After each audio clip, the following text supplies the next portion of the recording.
Bienvenue dans le monde spirituel. Bonjour les amis, nous voilà à nouveau ensemble pour le 9e épisode dans la série Le monde spirituel, et on a commencé cette étude en parlant du royaume de Dieu, la création angélique, et maintenant nous allons étudier le royaume du diable. Bon, eh bien, si vous êtes toujours là, c'est que si on parle du royaume du diable, ça vous effraie pas plus que ça. Parce que je pense que j'en ai peut-être perdu quelques-uns déjà, rien que d'entendre qu'on va parler du diable, whoop là, ils sont partis. Ce qui est un peu dommage, puisque nous avons besoin de connaître notre adversaire. Il est nécessaire que nous sachions d'où il vient, qui il est, et surtout comment il met en place ses plans contre nous. Ça, c'est très intéressant. Alors on va ouvrir cette étude avec un verset, comme d'habitude, et on va chercher ce passage dans 2 Corinthiens chapitre 2 et au verset 11. Et Paul nous dit « Afin de ne pas laisser à Satan l'avantage, car nous n'ignorons pas ses desseins. » Ah, ça c'est intéressant, parce qu'il nous dit que là, il va faire quelque chose afin de ne pas laisser à Satan l'avantage. Car nous connaissons ses plans. Nous connaissons ses desseins, mais est-ce que vous connaissez les desseins de Satan dans son détail? Que ça soit contre vous, que ça soit contre votre famille, que ça soit contre votre entourage, que ça soit contre votre église, vos frères et sœurs, et même dans votre travail. Alors bien évidemment, je sais ce que vous allez me dire. Vous allez me dire, non. Et vous avez raison. C'est vrai que dans le détail, c'est compliqué de connaître les plans de l'ennemi. Mais néanmoins, comme on le dit souvent, il fait une œuvre qui le dessert. Pourquoi ? Parce que ses plans sont souvent les mêmes. Il agit souvent de façon répétitive envers les uns et les autres. Alors, pour comprendre un petit peu plus sa nature, on va voir encore 2 versets. Et on va commencer avec le verset dans l'évangile de Jean, chapitre 8 et au verset 44. Il est écrit « Lui a été meurtrier dès le commencement, et il n'a pas persévéré dans la vérité, car il n'y a pas de vérité en lui. Quand il profère le mensonge, il parle de son propre fond, car il est menteur et le père du mensonge. » Et ensuite, on va prendre un 2e verset, qui est toujours dans l'évangile de Jean, au chapitre 10 et au verset 10. Le voleur ne vient que pour dérober, égorger et détruire. Donc là, avec ces 2 versets, on voit sa nature profonde. Il est le père du mensonge en qui il n'y a aucune once de vérité, et il vient pour dérober, égorger et détruire. Voilà ses plans. Nous les connaissons. Bien, maintenant pour rentrer en profondeur dans cette étude, on va déjà aller voir son origine. Et là, il faut être très attentif. On va prendre un passage du livre d'Ézéchiel au chapitre 28. Et là, comme je vous le dis, il faut être très attentif parce qu'il y a des subtilités dans ce qui est écrit. Alors on y va à partir du verset 2. « Fils de l'homme, dis au prince de Tyr, ainsi parle le Seigneur l'Éternel. Ton cœur s'est élevé et tu as dit, je suis Dieu. Je suis assis sur le siège de Dieu, au sein des mers. Toi, tu es homme et non Dieu, et tu prends ta volonté pour la volonté de Dieu. » Donc comme je vous l'ai dit, si on ne fait pas attention, là on pourrait se dire, tiens, c'est quelqu'un qui a voulu prendre la place de Dieu, donc c'est lui. Sauf que, il parle au prince de Tyr. Et après, il dit « Tu es un homme et non Dieu ».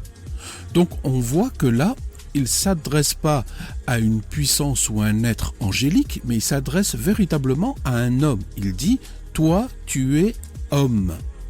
Tyr était la région certainement la plus importante au niveau commercial de l'époque.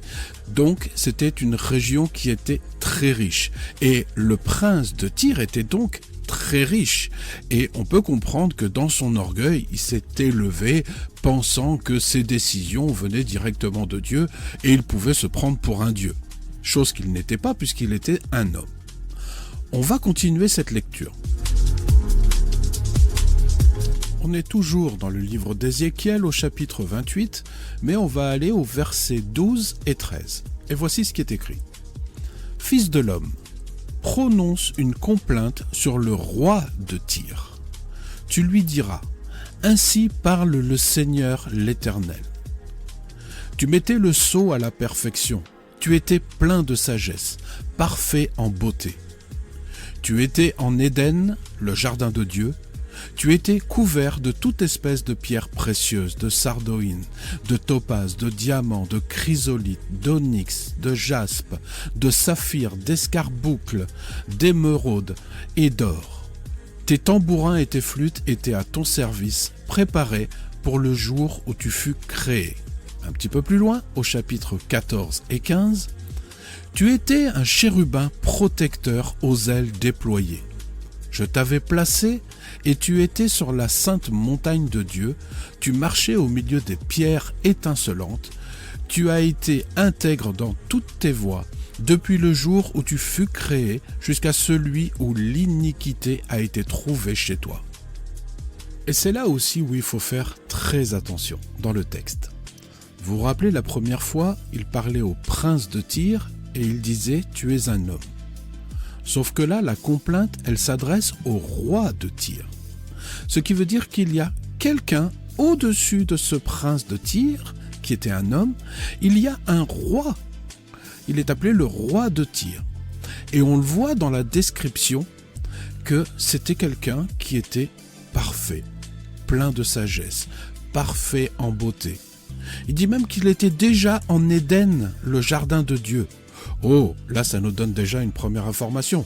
On va dire, là c'est bizarre qu'un homme pouvait être dans le jardin de Dieu et être aussi dans la région de Tyr des siècles et des millénaires plus tard. Donc là déjà on a une petite idée qu'il s'adresse peut-être pas à un homme. Et dans la suite du verset, il est dit « Tu étais un chérubin protecteur aux ailes déployées. » Bingo! Il ne s'adresse pas à un homme, le roi de Tyr, c'était le diable. C'était celui qui régnait dans son monde spirituel sur la région terrestre de Tyr. Et là, on voit déjà une première notion des zones territoriales. Là, on voit qu'il y avait un prince de Tyr qui gérait la région terrestre et au-dessus, il y avait le diable qui gérait la partie spirituelle. Donc, ce que l'on peut dire en résumé de ces versets, c'est que le diable, le chérubin aux ailes déployées, il était déjà dès le début de la création dans le jardin d'Éden avec le Seigneur. Donc, on vient de voir que le diable était au départ avec le Seigneur. Maintenant, on va voir ses différents noms, parce qu'il en a plusieurs, on le trouve sous différentes appellations dans la Bible. Alors, il est appelé le malin. Il est appelé Mammon, qui est le dieu de l'argent. Léviathan, qui est le dieu des mers. C'est le monstre marin. Il est appelé Astre brillant dans Ésaïe 14, et on reviendra sur ce nom. Il est appelé aussi le prince de ce monde. Belzébul, qui veut dire le dieu des mouches. Il est appelé le dieu de ce siècle, le chef de l'autorité de l'air, le diable, qui veut dire calomniateur, Satan, qui veut dire adversaire, le tentateur, l'ennemi, le méchant, le destructeur, Abaddon ou Apollyon, le dragon ou le grand dragon, le serpent ancien ou le serpent et l'accusateur des frères. Voilà bien des différents noms qui sont attachés à notre ennemi. Alors, c'est vrai que le plus souvent, on l'appelle le malin, le diable, Satan. Mais on voit qu'il a plusieurs noms. Mais lui qui était ce chérubin aux ailes déployées. Et je vous rappelle, quand on a vu la structure angélique, les chérubins étaient les protecteurs de la gloire de Dieu. Et aussi des projets de Dieu. C'étaient ceux qui étaient mis pour garder l'Éden lorsque Adam et Ève ont été exclus de l'Éden. Ils ont été mis pour protéger l'accès afin que rien d'impur n'entre dans l'Éden. Et lui était un de ceux-là. Il était certainement leur chef. Il était devant le trône. Alors peut-être que vous vous êtes dit, c'est bizarre, il n'a pas parlé de Lucifer. Ah, Lucifer. Alors Lucifer, ça vient de Ésaïe 14, verset 12. « Te voilà tombé du ciel, astre brillant, fils de l'aurore. » Et dans le texte, en hébreu, astre brillant, c'est Hélel, qui est traduit par astre brillant.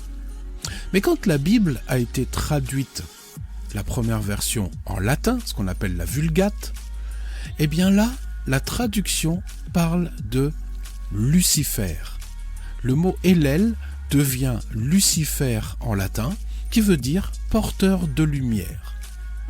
Le brillant, l'étoile du matin, Vénus, Lucifer. Donc, Lucifer n'est pas un nom biblique, c'est la traduction vulgate, c'est-à-dire la traduction en latin. C'est un mot latin. Donc, c'est pour ça que je ne l'ai pas listé dans la liste de noms que l'on trouve dans la parole, puisque c'est une extension, en fait, dans la traduction.